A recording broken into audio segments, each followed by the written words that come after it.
live from the drama-free true crime destination.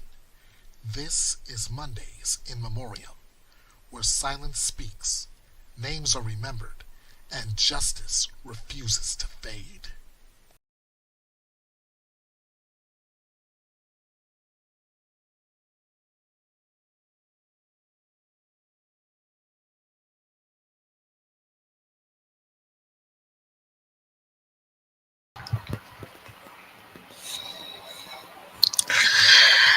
And a good Monday afternoon, everybody. Welcome to Mondays in Memoriam here at Bethea'S Byte Reloaded. I'm Ernest Bethea, the last outlaw. It's so good to have you here. Today, I know this is my first Mondays in Memoriam in quite a while. My first Mondays in Memoriam since I started this thing. But today brings a little something extra to Mondays in Memoriam, considering the case I'm going back to. As you can tell by the title, from the way I promoted it, from the title scrolling across your screen at the bottom, this is all about Harmony Montgomery. Everyone who remembers her case remembers that Harmony was the 5-year-old little girl who was declared missing at some point, only to find out that her father Adam Montgomery, was charged with her second-degree murder. But it's so much more than just his second-degree murder charge. It's so much more. There's that. There's the system in place that could have protected her and didn't. There's the stepmother who who committed perjury to a grand jury. There's the biological mother who is still fighting for Harmony, even though the circumstances may not seem ideal. And then there's the system that just totally did that little 5-year-old girl wrong. Let's break this down as much as we can here. Her name was Harmony, but the world gave her chaos. A child entrusted to a system that forgot her. A father who buried truth beneath fists and silence. A stepmother who lied. A mother who still fights. And a nation that must answer the question, how did we let this happen? When justice delays, truth must thunder.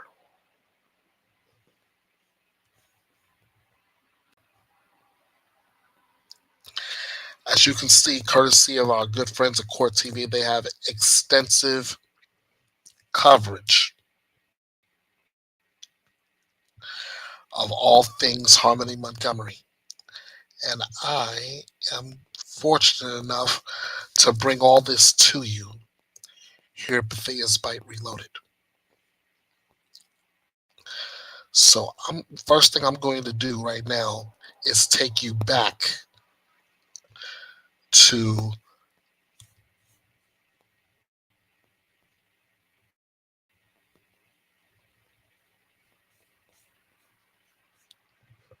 if I can do so, I'm going to take you back to the verdict in Adam Montgomery's trial for murdering little Harmony. It's 2 days. It's 2 days after deliberations. The date is February 22nd, 2024. The jury has just reached a verdict in the murder trial of Adam Montgomery.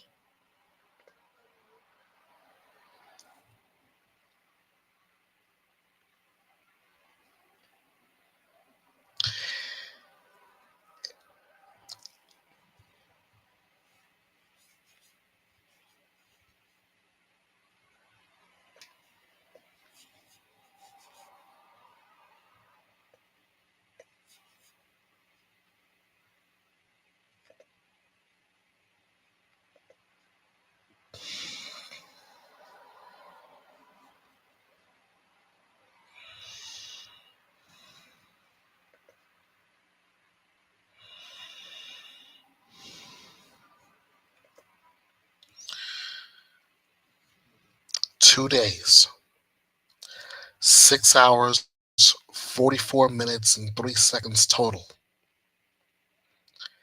and the jury has reached a verdict."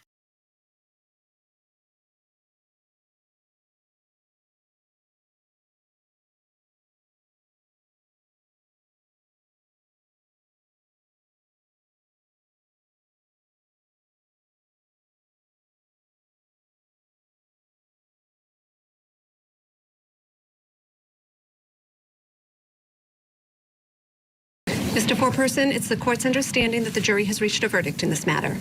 That's correct. As to charge ID 193-794-7C, charging the defendant, Adam Montgomery, with the crime of second-degree assault, do you find the defendant guilty or not guilty? Guilty. You say that he's guilty, Mr. Foreperson? That is correct. So say you all, ladies and gentlemen of the jury? Yes. As to charge ID 202-7112C, charging the defendant, Adam Montgomery, with the crime of second-degree murder, do you find the defendant guilty or not guilty? Guilty. You say that he's guilty, Mr. Foreperson? That's correct. So say you all, ladies and gentlemen of the jury? Yes. And as to charge ID 202-7113C, charging the defendant with the crime of falsifying physical evidence, do you find the defendant guilty or not guilty? Guilty. You say that he's guilty, Mr. Foreperson? That's correct. So say you all, ladies and gentlemen of the jury? Yes. And on charge ID 202-7114C, charging the defendant, Adam Montgomery, with the crime of abuse of corpse, do you find the defendant guilty or not guilty? Guilty. You say that he's guilty, Mr. Foreperson. That's correct. So say you all, ladies and gentlemen of the jury? Yes. And on charge ID 202-7115C, charging the defendant, Adam Montgomery, with the crime of tampering with witnesses and informants, do you find the defendant guilty or not guilty? Guilty. You say that he's guilty, Mr. Foreperson. That's correct. So say you all, ladies and gentlemen of the jury. Yes. Thank you. Ladies and gentlemen, I want to thank you for your service. You've performed an important civic duty, and that is as to the alternates as well as all the deliberating jurors. What we're going to do now is I'm going to send you back into the deliberation room. The alternates are going to be able to go back now with you. You can discuss the case with each other, so it's an opportunity for you to do that. I'm going to take a few minutes with the lawyers here, and then I will come in to discuss a couple of other matters with you further, and then you'll be released from your service. All right? Thank you so much, ladies and gentlemen. All rise for the jurors, please.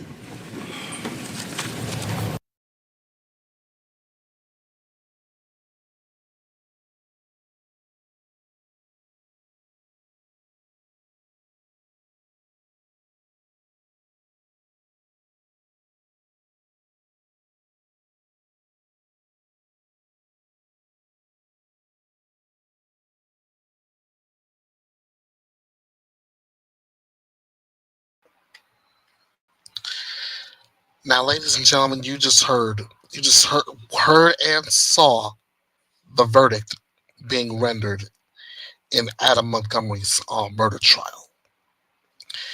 Found guilty of second-degree murder, second-degree assault, and falsifying physical evidence. But ladies and gentlemen, What's the one thing you did not see as that verdict was being rendered? Adam Montgomery himself.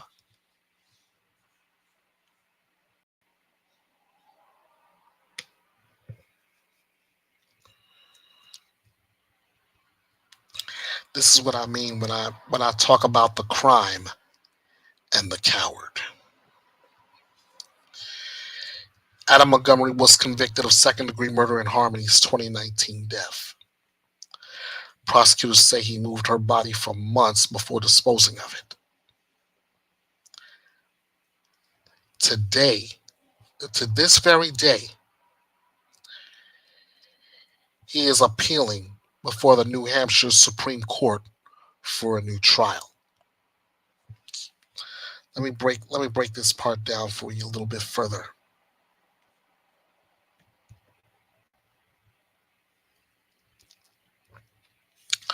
First, the crime.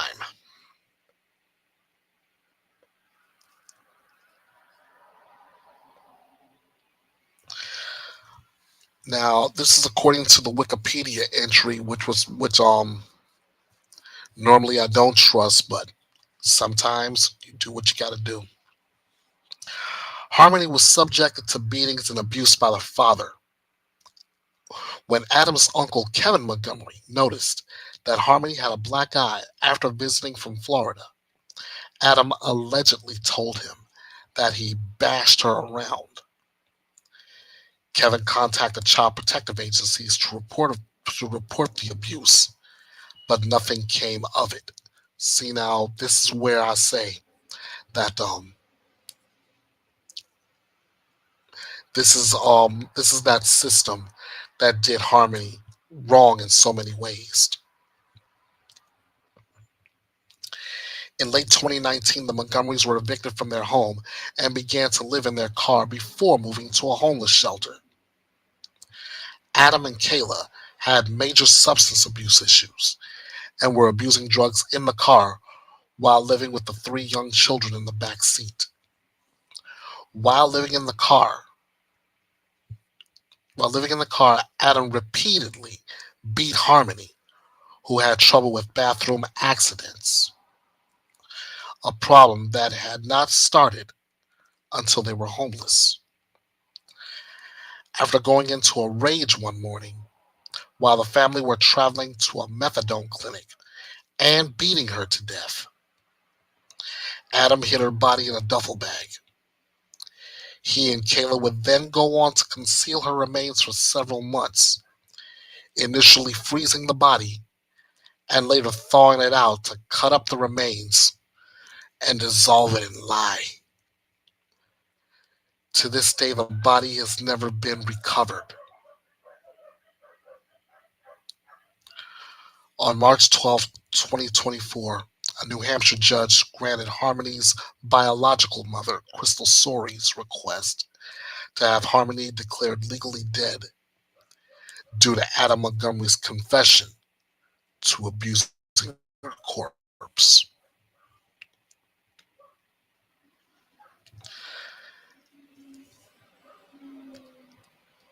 Just reading that alone made my heart sick. It made my soul sick.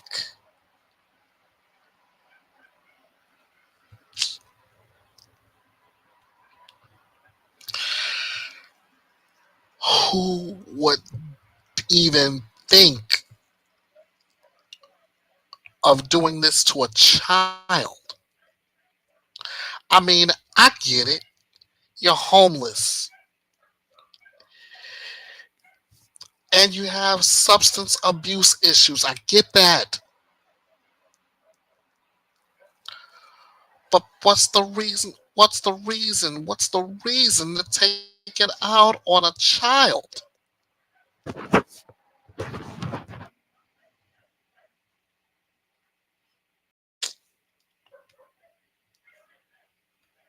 It's sad.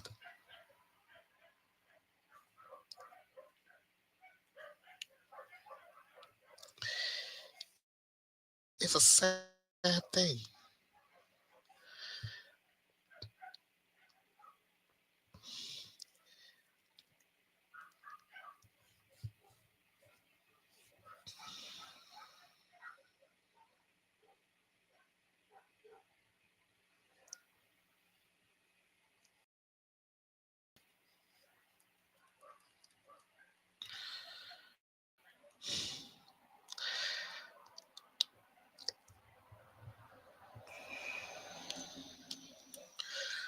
I'm going to take you to an opening statement from Julie Grant on the same day that the verdict was handed down. Court TV's Julie Grant reminded us that as they awaited that verdict, little Harmony Montgomery's legacy would indeed live on.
Now, is that only a sinister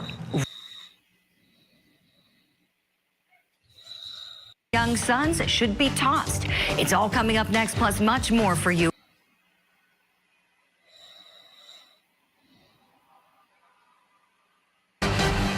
Good Thursday morning to you and welcome to Opening Statements. I'm your host, Julie Grant, and it's great to have you along with us this morning. If you're new to the show, welcome. We designed it to be like the actual opening statements at trial. We get you all primed and ready to go to hear the case evidence, just like the lawyers do for the jury. Right now, it's time for you to grab a cup of coffee because it's time for my opening statement. Will Adam Montgomery be convicted? Well, we could learn the answer to that question today. What we do know right now is that only a sinister, rotten, soulless, cowardly dirtbag murders their own child. Is Adam Montgomery that guy? The jury will let us know. I also know this. Beautiful Harmony deserved to live. She deserved to grow up, to go to school.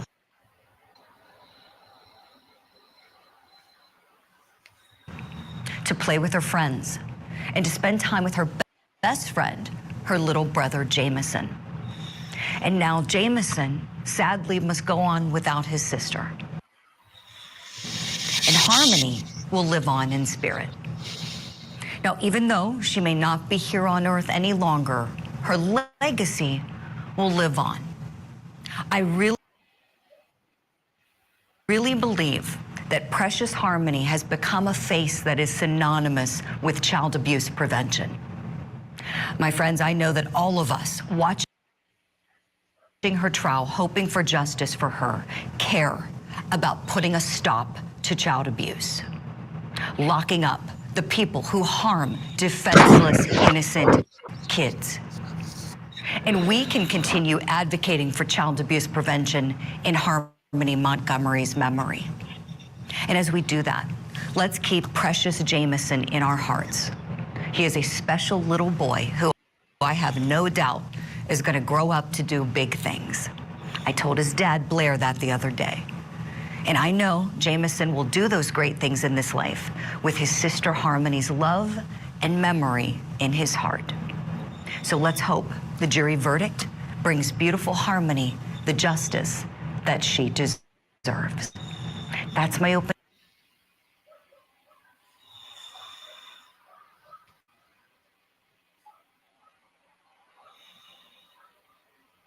Well said, Julie. Well said. I can't keep, I can't help but think of the pain, of the torture that this little girl suffered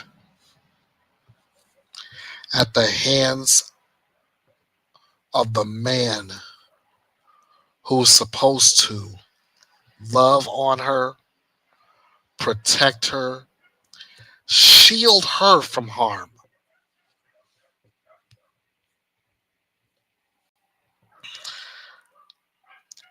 But he didn't.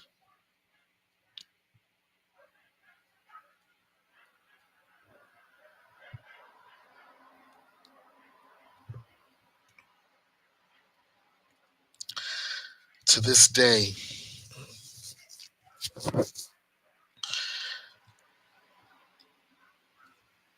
to this day, her remains still have not been found.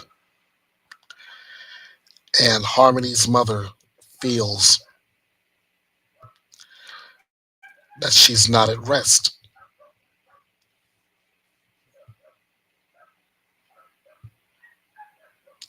And apparently she wouldn't be, because despite her father being put, despite her father being behind bars, despite his appeal for a new trial,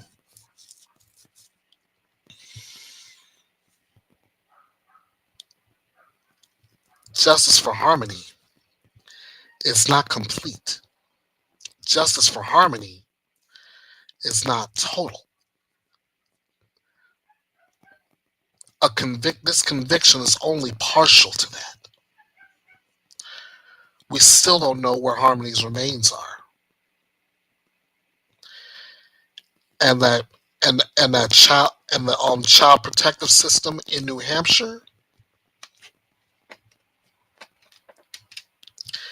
it's still fallen way short of what it's supposed to be. I'm going to take you right now to an interview with Harmony's biological mother, Crystal. And before I even take you there, I am going to put up the old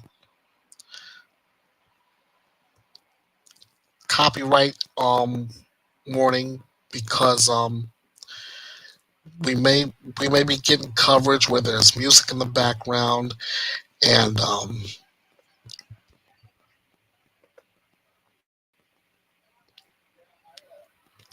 this is all about not only fair use, but this is all about getting information out and seeking justice for a 5-year-old who can no longer speak for herself.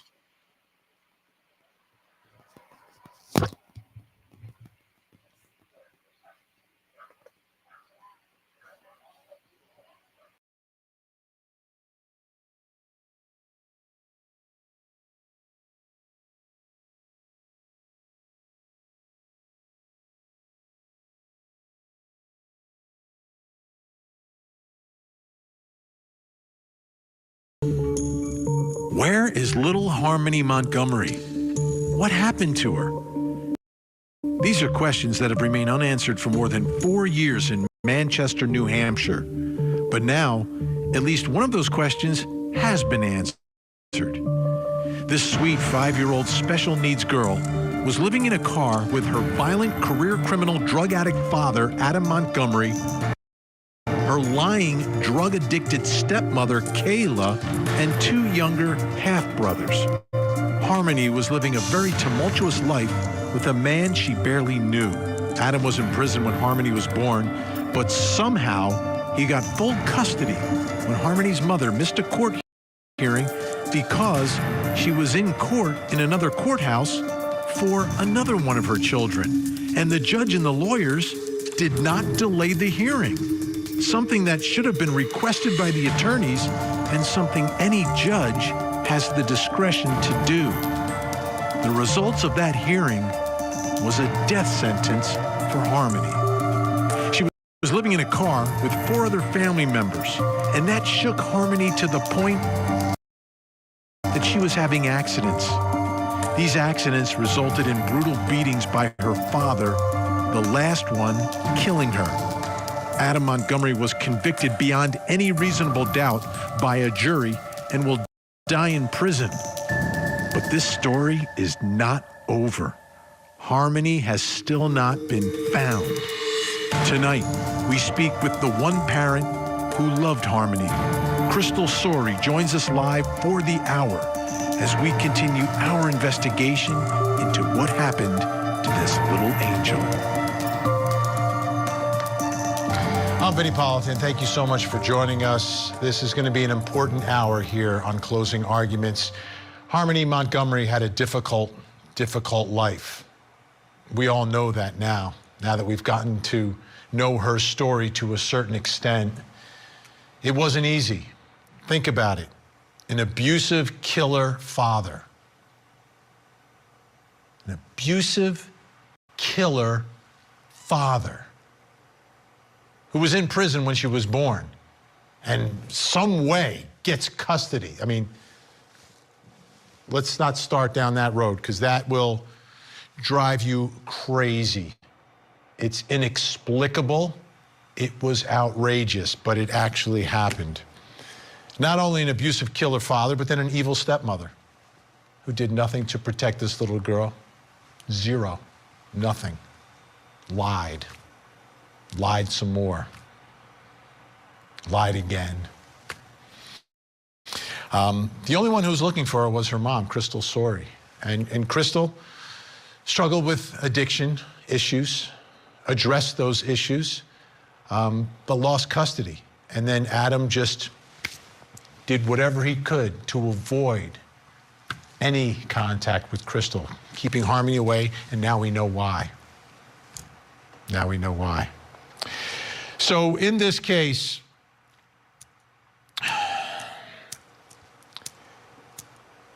there was a trial. You saw it here on Court TV. But it was a result of Crystal Sorey making noise and looking for her that Adam Montgomery was questioned, that Adam Montgomery was arrested, and then Adam Montgomery was tried and convicted of the murder. Before we speak with Crystal Sorey tonight, I want to show you some of what happened during this trial that made so many of us sad, angry, and heartbroken all at the same time. The defendant committed multiple violent crimes against a small child, a helpless child. In December 2019, he assaulted and he murdered because of that rage, his rage. He destroyed Harmony so that he could never be caught. Adam Montgomery did not cause Harmony's death. Kayla Montgomery was the last person to see Harmony alive and know how Harmony died. But she didn't come clean with Adam. She didn't come clean with the police. And she will not come clean with you. Did you take her and put her in the ceiling of your room at the fit shelter? No. Did you smush her into a CMC bag like the one I showed you earlier? No. Who did those things, Kayla? Adam Montgomery. Kayla, I want you to look at these jurors. Kayla, did you kill Harmony? No, I did not. Did you beat her to death? No, I did not. Were you alone with her when she died? No, I was not. The more accidents she had, the more he would get angry and he would hit her repetitively. When he would hit her, she started getting black eyes and bruises on her face, on her legs. Did you see him put Harmony in that duffel bag? Yes. How did he put her in there, Kayla?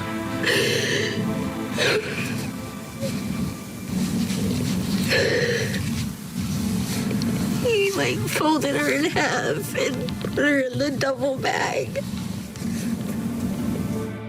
So when you saw her in the kitchen with this black eye, what, if anything, did you say?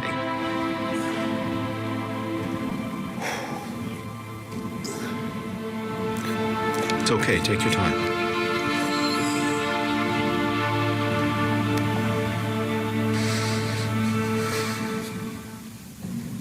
Something along the words of, "Oh my God, what did you do, Harmony?" And who answered that question? My nephew Adam, Where was he? standing right behind her. And what did Adam say?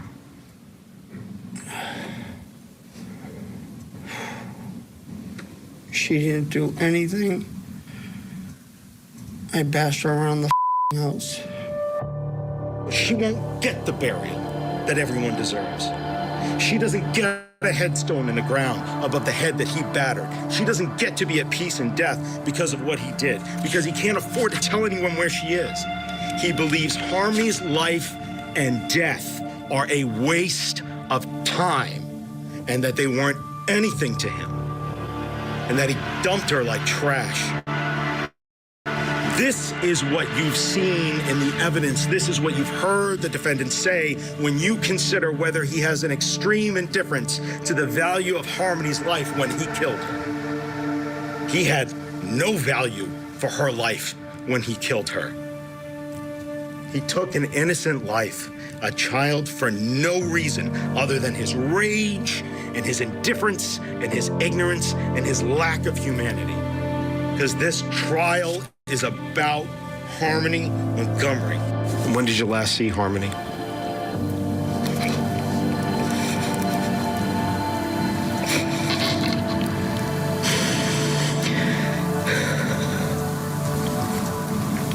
April April of 2019. April of 2019. Yeah, right before Easter. How did you see her? I was doing a Facebook video call. That's my girl. That's Harmony. When the two of you were living together, how was Harmony? Amazing. Rambunctious, very smart. By the time she was 2, she could tell you her whole life story. She was talkative? Yes. People didn't believe she was 2. And joining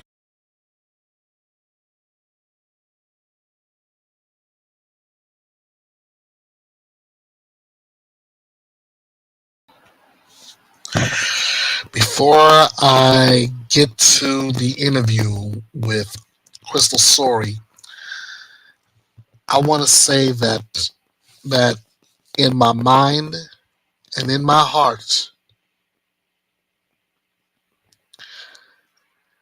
Adam Montgomery is a coward. I know on different segments of Bethea'S Byte Reloaded, I've covered cowards before. I've covered Jose Antonio Soto Escalera.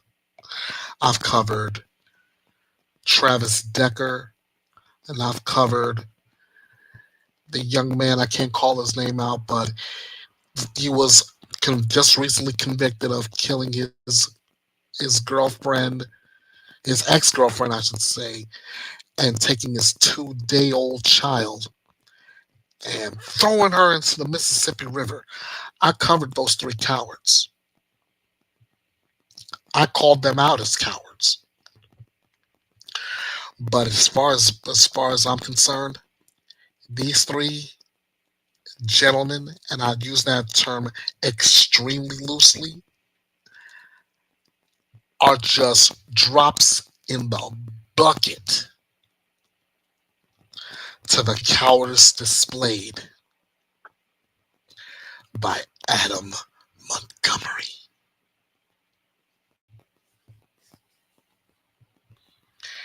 Again, I asked that age-old question: who would take a child 5 years of age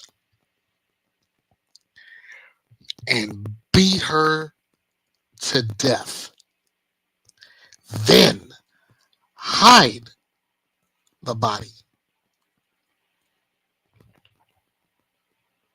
cover up the body,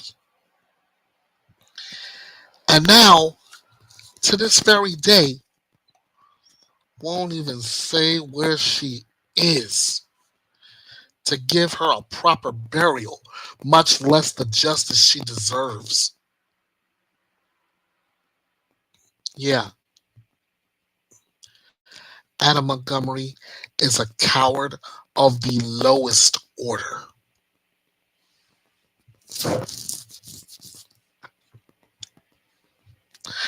And honest to God, that prison he's in right now, it's nothing compared to the special place reserved just for him when this life is over. That's my sticking point. Let's get to the interview.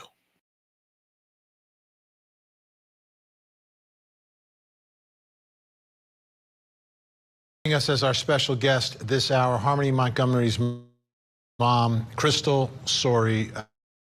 Crystal, thank you so much for joining us tonight. I know that you're not feeling 100%, but my guess is that Harmony's giving you a little extra strength to be on with us tonight. She always does. Let me start here. And I don't know if you were able to feel it, but I know here, day in and day out, here at Court TV in the newsroom, people were feeling it. When you go out and people talk about the trial to you, we're feeling it. When I read what's happening on social media, you feel it. That people loved that little girl, and they were feeling some pain because of what you went through and what she went through. For those folks who never were blessed to meet little Harmony, what did we all miss? So much, so much. Oh, she was so funny, and she was so much like me, hearing that during trial, I said it from the beginning. I said, he did what he did because he couldn't stand that she was more like me and nothing like him. And she loved to sing and dance, and she really liked to make her friends feel good. And if she saw someone sad, she was wanting to try and make them happy or do something that to help. Like if she saw people sitting outside, she would automatically say, like, "Mommy, they need something to eat. They're hungry." She had a huge heart in such a small body. I just can't, and I mean, I won't ever be able to wrap my head around the pure rage that he had towards her when all she did was be born. That's all she did. She didn't ask to be here. She didn't ask to be born by, two addicts or any of that, She deserved so much more. And when, she was here with me and Michelle, she did live a really great life with us. We made sure that she was always happy and had fun and was always doing different things. And, we also tried to get her the help that she needed while she was with us. Being in play therapy or, the few services that Michelle had her in. She loved school. She only got to go for 1 year, but she loved it. Barely a year. I think it was only a few months, but she really loved it. As you can tell in the picture with her backpack, and she has her hair in a ponytail, and she has her ABC shirt on. She really was so excited to go to school, and I just feel like he took so many things from her, because obviously he didn't want people to see what he was doing to her. You know, he never brought it. He brought her to one urgent care appointment. She never been to the doctors, never school, nothing.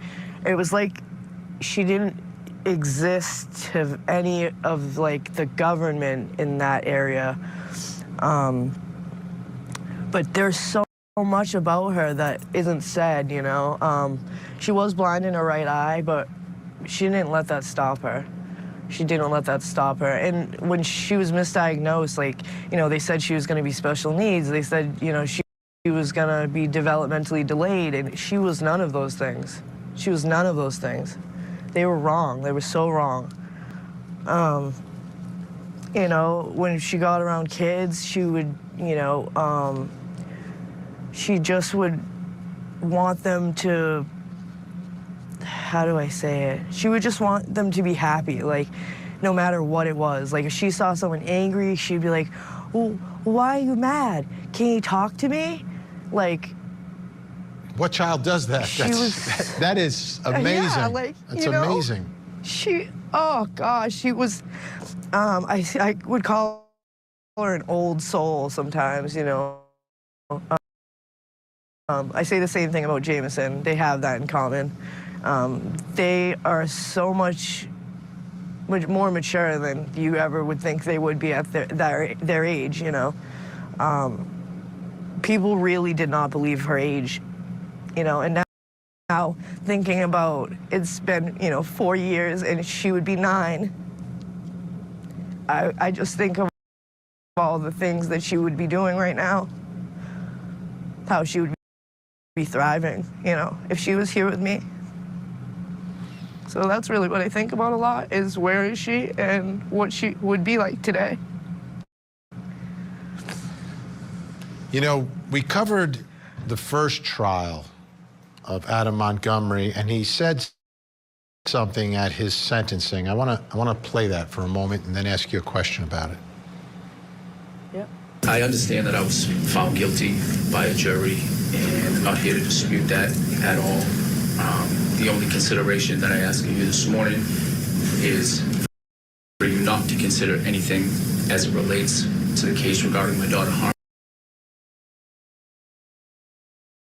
Harmony.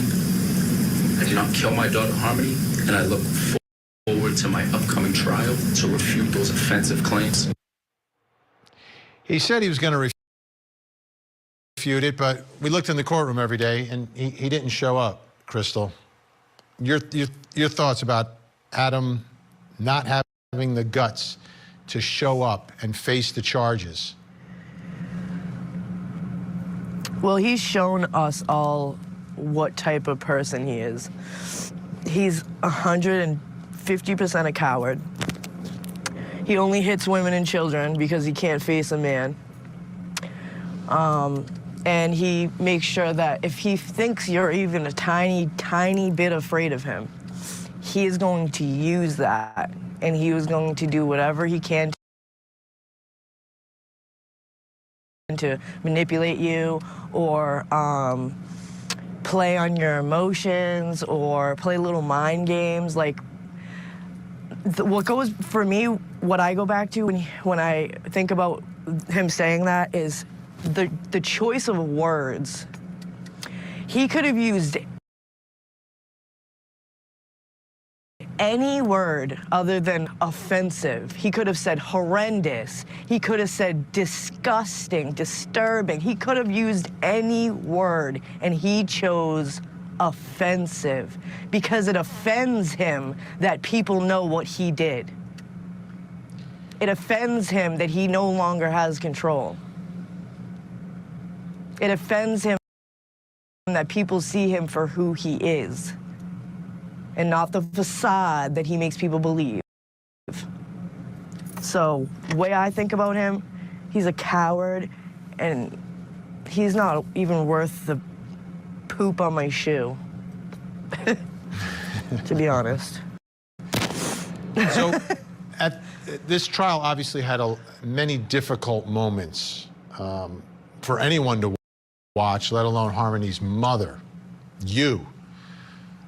At the moment where it was described by the state's witness, Kayla, what actually happened at the moment that Harmony was taken from this earth, when she was murdered by Adam.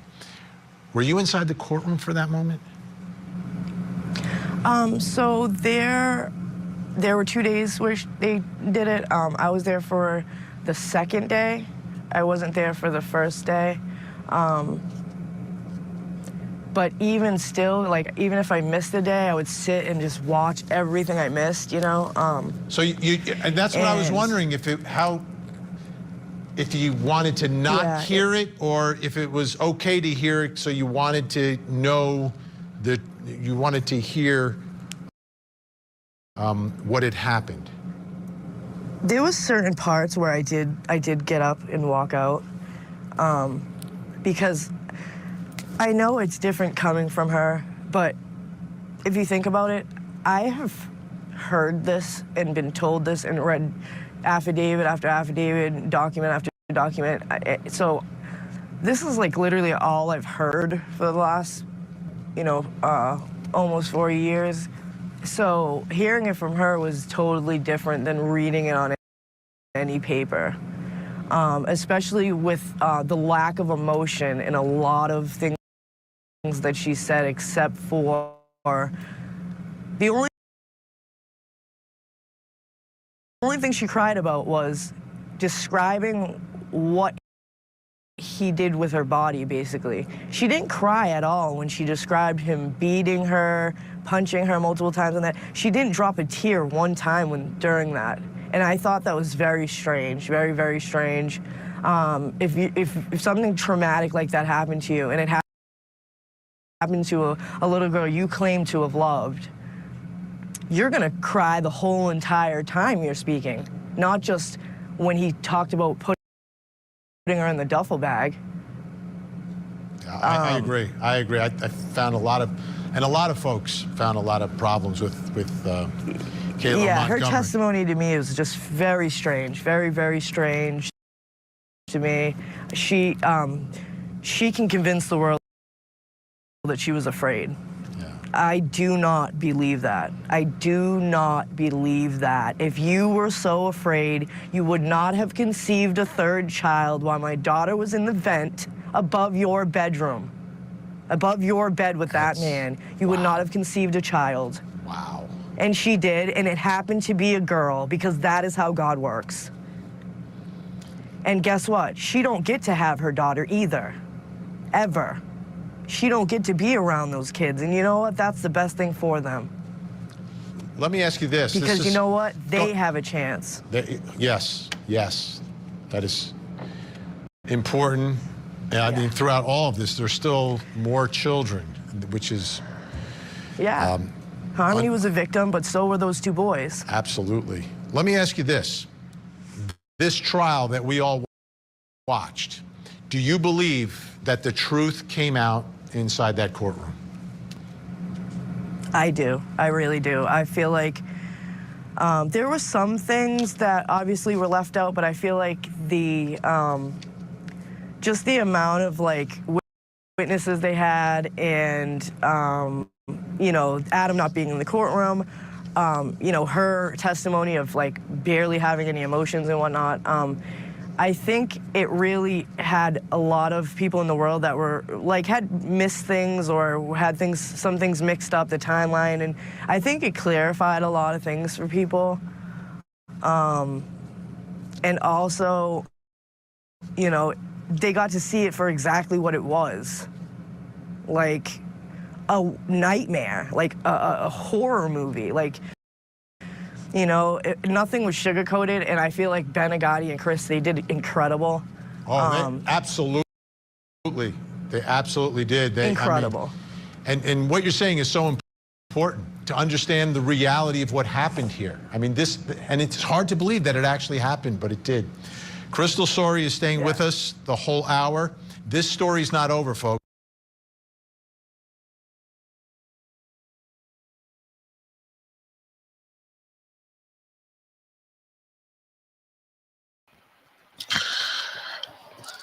I honestly wish they could have kept this up. We could have kept this interview going because she has so much phenomenal insight on the case, her daughter's life, the cowardice that is Adam Montgomery, the liar that is Kayla Montgomery. I wish they could have had a little something extra to keep this thing going, but that's not to be. But the bottom line is, like the article said, she didn't feel that Harmony was at rest.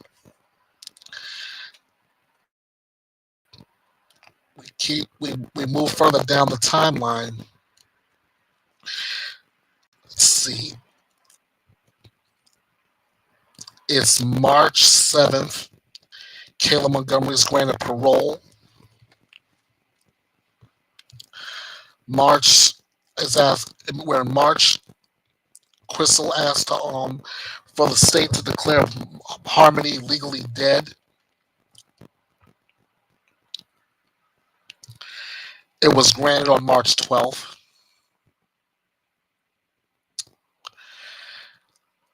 The judge sentenced, it's May 9th, and the judge sentenced Adam Montgomery to 56 years to life. Let me go to that article. Let me go to that article real quick because I want you all to see and feel the gravity of this.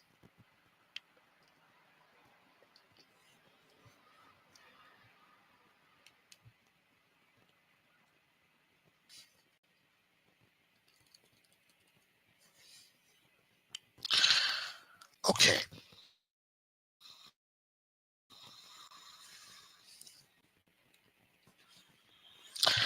A judge sentenced Adam Montgomery to 56 years to life, noting that he took a human life in the most callous and heartless of ways. In February, a New Hampshire jury found Adam guilty of all charges in the death of his 5-year-old daughter, Harmony Montgomery, including second-degree murder. Judge Amy Messer sentenced Adam to 45 years to life for the murder, to be served consecutively with each of the other charges. Using a timeline put together by investigators, prosecutors argued Harmony was murdered in December of 2019, though she wasn't reported missing for nearly 2 years. Her mother, Crystal Sorey, alerted police to Harmony's disappearance on November 18th of 2021 after she was unable to reach her for months. Prosecutors said that Adam beat Harmony to death on December 7, 2019, while the two were living in a car with Adam's wife, Kayla, and the couple's other children. Kayla told police that Adam was angry because Harmony would frequently have accidents in the car and that he would frequently hit her in the head with a closed fist. Coward.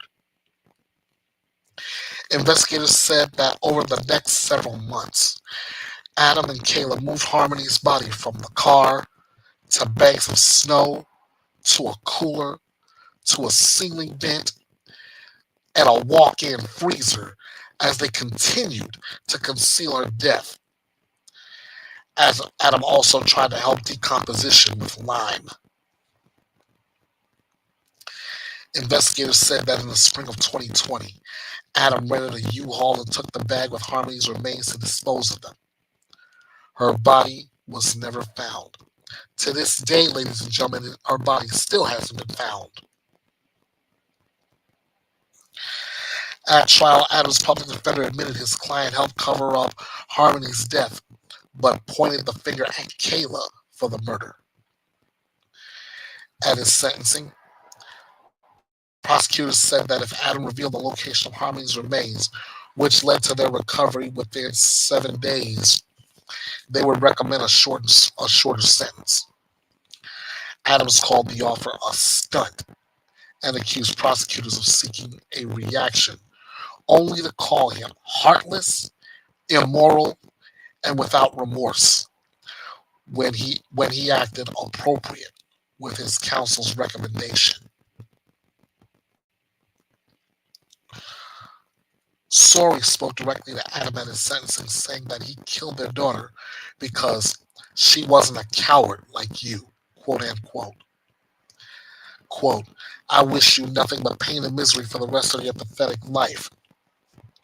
She said, you're just plain evil. And to nobody's shock, I agree. Adam is currently serving a decades-long prison sentence in a weapons case. Judge Messer said that the sentences handed down for Harmony's murder would serve consecutive to that sentence. Addressing him at sentencing, Judge Messer said, you treated Harmony's body like it was trash, worse than trash. Did unimaginable things to her body. Although he waived his right to appear during his murder trial, the judge ruled he had to appear in person at sentencing.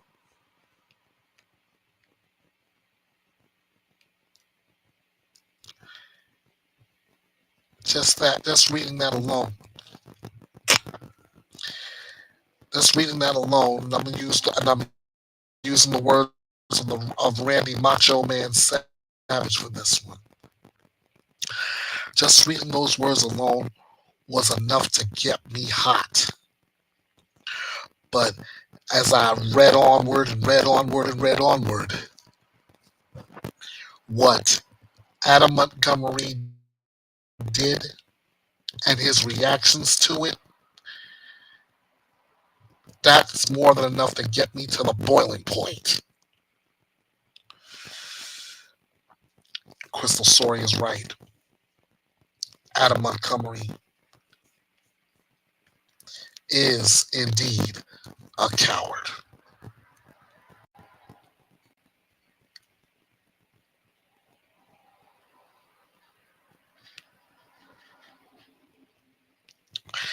July 29, Crystal Sorey continues the search for Harmony. September 13th of 2024, Harmony files a lawsuit against the state of New Hampshire.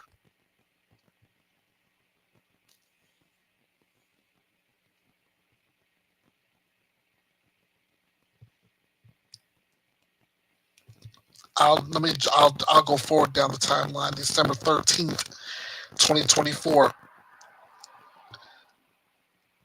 Harmony Montgomery's caseworkers was being called the gatekeeper while he was being put under scrutiny.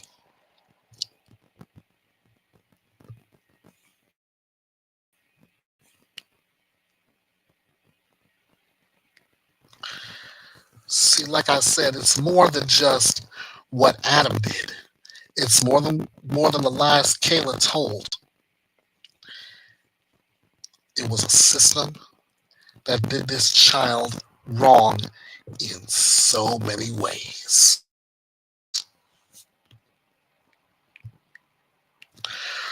I'm going to take you to an interview now. On Court TV's opening statements with the Honorable Judge Carol Erskine referring to the caseworker who was supposed to have handled Harmony Montgomery's case. And you're gonna see from a judge why I feel this case could have been handled so much differently. And I feel, had it been handled differently, little Harmony would likely be alive today.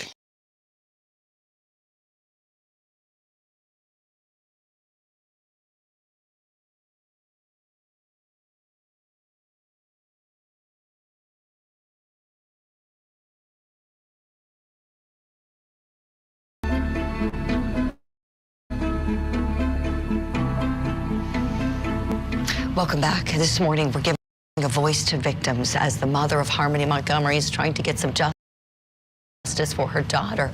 We've got some new information surfacing about the Child Protective Services worker who was supposed to be keeping Harmony safe. Demetrius Saros is central to the lawsuit filed by Harmony's biological mother, and he was sent to investigate claims that Harmony was being abused. You remember seeing him testify. That's him. He allegedly failed to interview Harmony and her father, Adam Montgomery, for weeks after the report was made that Harmony had been beaten by Adam. Here he is testifying during Adam's trial. I did notice a small red mark under one of her eyes and some redness, a little discoloration in the eye that was closest to that.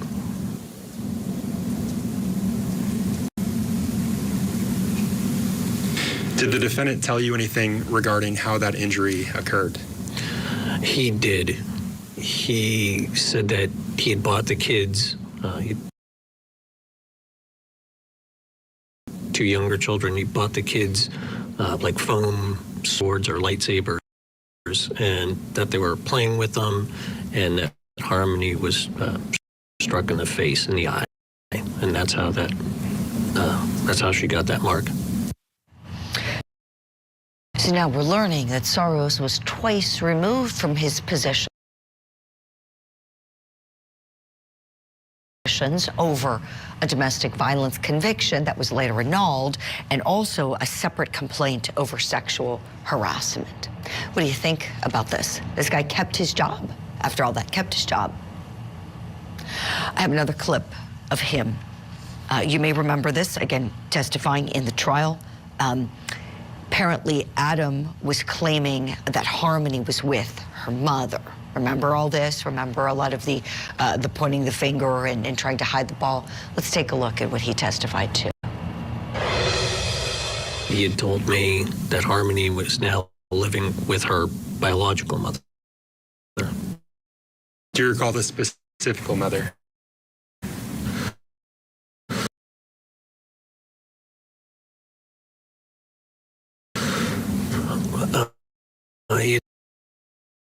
He said her mother, and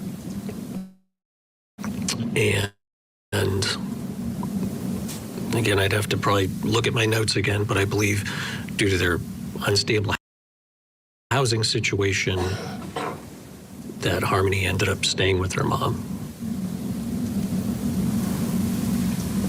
Did you follow up with Crystal Sorey? I did make an attempt. I called, and I believe I left a voicemail. If I'm not mistaken, I believe this guy was the last one to see Harmony or put eyes on her, did the last check, I believe. It's been a while since that trial took place, but this guy's certainly in the hot seat right now. People wondering, why did he keep his job? Could he have done more for Harmony? It seems like she was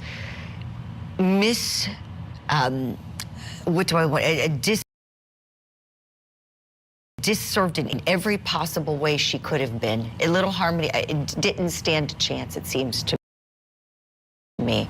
I want to bring in now a very special guest. She calls it a cruel injustice. She wrote a book about Harmony's case called A Cruel Injustice. And she got to know about the case from presiding over the adoption for Harmony's little brother, Jameson, retired juvenile court judge, constitutional law expert, and author Carol Erskine on the show, one of the nicest and brightest people on the planet. Judge, it's so great to see you. Our viewers have just fallen in love with you, really, through so much work that you've done for Harmony, advocating for her, this book, collaborating with Blair and Jonathan Miller to try to get some justice for Harmony. And you're not getting a penny from this You're donating all the profits, I know, to the Dave Thomas Foundation for adoption. Let's start with your reaction to this news about Mr. Soros. What do you think about the fact that he kept his job, Judge? Oh my gosh, I'm stunned that he kept his job. I mean, you really, what we're looking at is a man who moved from job to job, position to position within the state system. They just moved him around. Every time he got in trouble, basically what happened is he would appeal and they would say, okay, we'll put you somewhere else. And so first he's a police officer. He's completely decertified as a police officer. And after he's decertified, what do? They move him into the Department of Youth Services, where he meets Adam Montgomery. And then he runs into trouble there, sexual harassment claims there. He appeals that, and he had already lost his job as a police officer and decertified over domestic violence. And where do they move him? To the Department of Children and Youth Families in the department to deal with child abuse cases. It's absolutely shocking. It's stunning. It's just hard to believe that it could happen this way. It really is, Judge. This poor child, could she have been disserved any more throughout her short lifetime? It is just so stunning to me. I know it is to you as well. I have another clip I want to play for you, please, Judge. This is from the trial. The prosecutor asking Soros about where Harmony was living. Let's take a look. Did you see him put Harmony in that duffel bag? Yes. How did he put her in there, Kayla?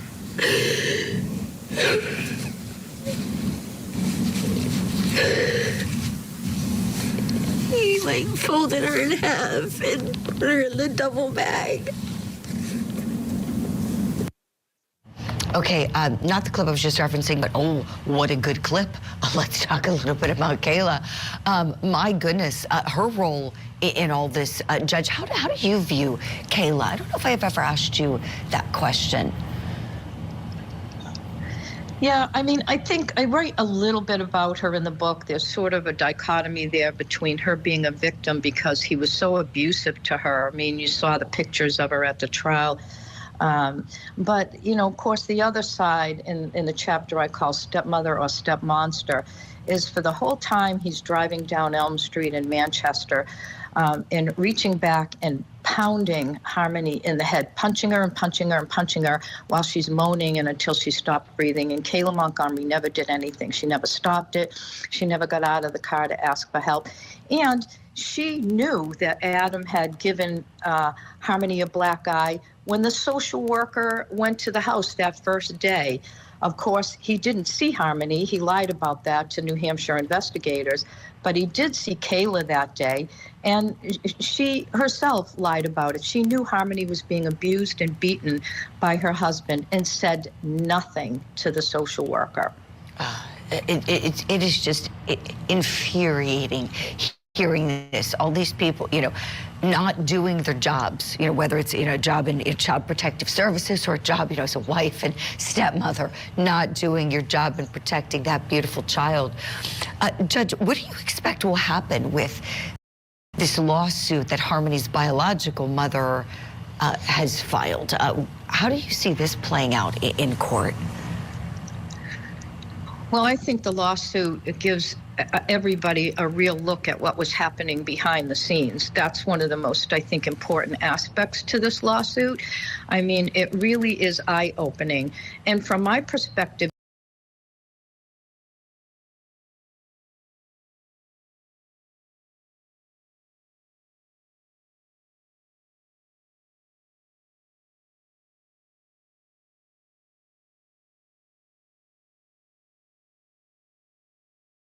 or the district attorney in Manchester filing child endangerment charges against the social worker, because the standard in New Hampshire is for child endangerment, knowingly endangering a child and in doing so purposefully doing so purposefully by violating your duty of care and protection. I mean, based on that definition, it's really distressing to me that they know all this and that it's in the case notes. I mean, because even if you look at the very, very first day he went there and lied about the fact that he saw Harmony and examined her, then basically he endangered her by not examining her and seeing that black eye, which he didn't see for many days afterwards. And he had a duty of care, which he violated by not following the policy and examining her and then notifying the child protection team and the Manchester police. And there are a dozen other times that he did not follow through with his duty of care.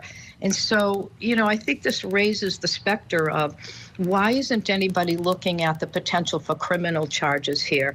Because what happened is, in my view, is criminal in nature, because this was, I think, the last opportunity for Harmony to live. He was the gatekeeper. He was her last opportunity to really save her from the man who eventually beat her to death in the back seat of that car. Brilliant analysis, Judge Erskine. This is really something that our viewers can watch for. I'm assuming they're still within the statute of limitations, right? That they could do this even though we're going back a ways. Yeah, it's hard to know whether it's still in the statute of limitations, and so that might be something that is raised as a possibility. I'm not sure what the statute of limitation is. You're right; it happened in 2019, and all this is just coming up now. But this was Harmony's last chance, in my view, and it's just so distressing. Oh, you're so right. Excellent analysis from you, as always. And so we're looking at about 5 years. You know, it very well could be within that statute, you know, and look, everybody needs to be held accountable for what happened to this precious child. And this is certainly something to watch. You've given us some great information, Judge. We'll think about this and be watching as Mr. Soros sits in the hot seat for a while for what he did and didn't do for precious Harmony. Judges, we thank you and say goodbye, and we'll see you again sometime soon. I want to show everybody the cover of your book. Here it is, A Cruel Injustice, and this is all about the systemic failures that led to precious Harmony's death. Judge Erskine knows the case so well, from becoming, you know, you've become almost like family to Blair and Jonathan Miller's family with the adoption of little Jamison, Harmony's brother. And as we go to break, let's take a moment to remember Harmony Montgomery. Here's her picture, gone far too soon, at just 5 years of age. And we hope her story will help save a life.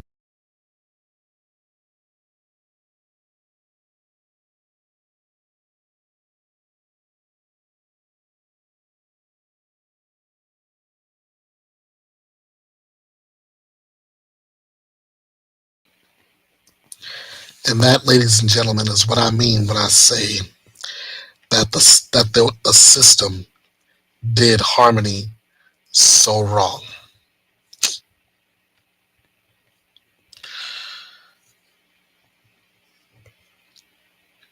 Harmony was placed in Adam's custody despite all the red flags. Now New Hampshire courts are debating whether to release those records.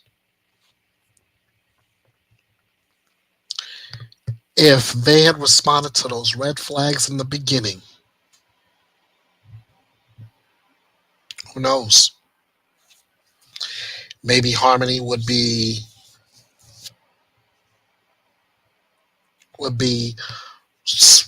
playing alongside her brother Jamison. Could have been adopted alongside Jamison.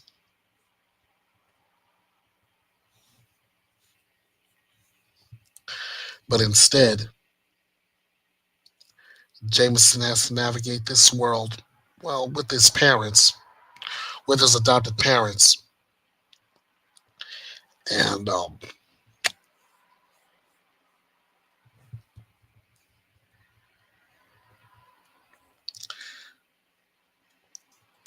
Harmony is no longer with us. January 6th, our attorneys argue in the court weighs whether to release audio of the Harmony Montgomery hearing. Judge Erskine, who presided over the adoptions of Harmony's siblings, talked about the state's motion to dismiss the claim that it was responsible. That's on February 18. And she's also called for a federal investigation into Harmony Montgomery's care. The state of New Hampshire fights to dismiss the Harmony Montgomery lawsuit amid new allegations on that same day. A court ruled on April 23rd that the audio can be released. State of New Hampshire pays Crystal Sorey $2.25 million in a settlement.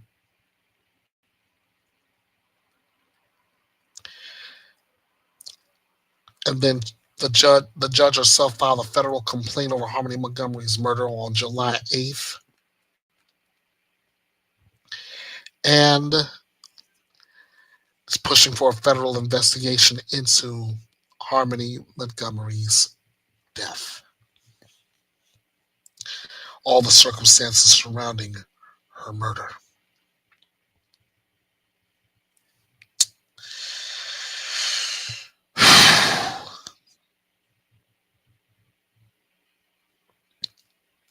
That's the entire timeline of Harmony's case.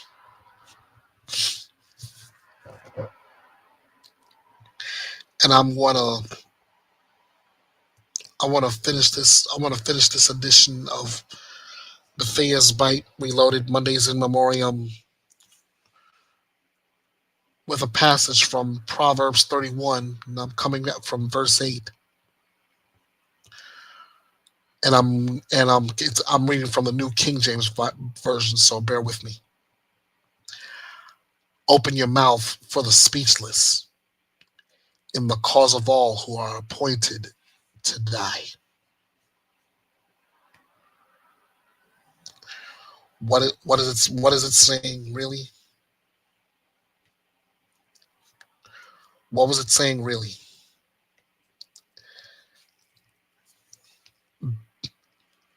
Speak up for those who cannot speak for themselves. That's the point. Speak up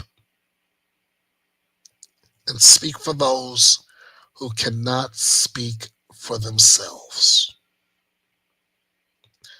Harmony's name is not a headline. It's legacy. We speak because she cannot. We fight because she was failed. And we remember because forgetting, that is the final injustice. I want to thank you all for joining me today for this edition of Bethea'S Byte Reloaded, Mondays in Memoriam. And again, let us not forget little 5-year-old Harmony Montgomery.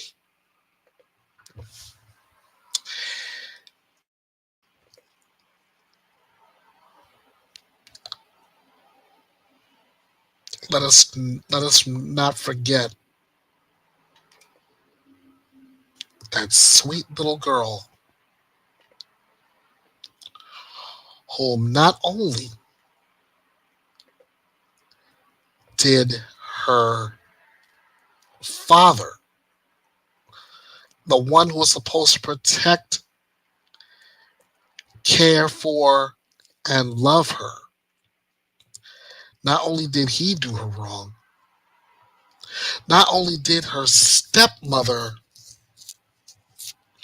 do wrong, not only by lying to a grand jury, but by lying, by not saying anything at all.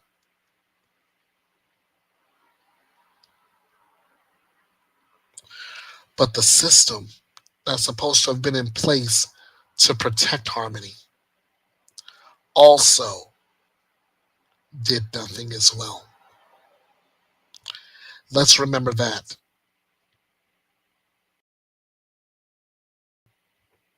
Let us remember that. And let us not forget that if we forget about cases like this, all the little Harmony Montgomerys in the world, we will be doing a grave injustice to all of them. Thanks again for joining me this week. I'm Ernest Bethea, the Last Outlaw. This is Bethea'S Byte. And it's reloaded. Thank you all for joining me here at the Drama-Free True Crime Destination. Be sure to follow Bethea'S Byte Reloaded all over social media and get your coverage of true crime news with no gimmicks, no drama, and no BS. This is Bethea'S Byte, and it's reloaded.